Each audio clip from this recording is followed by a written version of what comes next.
Mister beast ने अपने latest interview में कहा कि वो अपने मैरिज के लिए अपने माँ-बाप से पैसे ले रहा है और अपनी रेगुलर एक्सपेंसेस के लिए भी वो बैंक से कहीं ज़्यादा क्रेडिट है। तो इसका क्या मतलब है कि भाई मिस्टर बीस्ट तो बिलियनर था ना?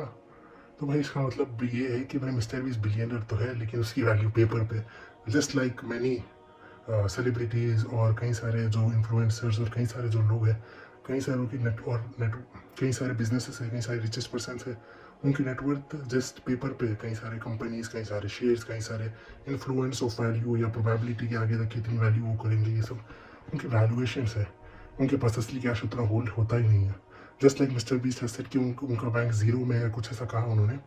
तो इससे पता चला कि क्या पता आपके बैंक में मिस्टर बीस्ट से ज़्यादा पैसा हो। तो इससे हमें पता चला कि आज के ज़माने में कैसी वैल्यू हो चुकी है कि पेपर वैल्यू ज़्यादा है रादर देन रियल वैल्यू।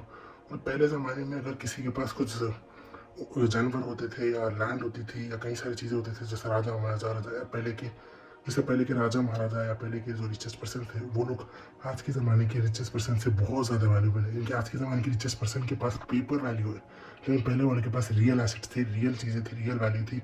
तो वो आज के रिचेस्ट पर्सन से भी ज़्यादा अमीर है।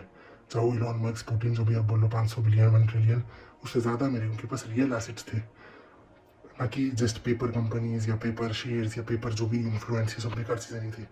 वो ज़माने में रियल वैल्यू थी, real assets, real animals harvesting या जो भी पावर इन्फ्लुएंस जो भी बोलो आप उस ज़माने के, गोल्ड, सिल्वर, एक्सेट्रा।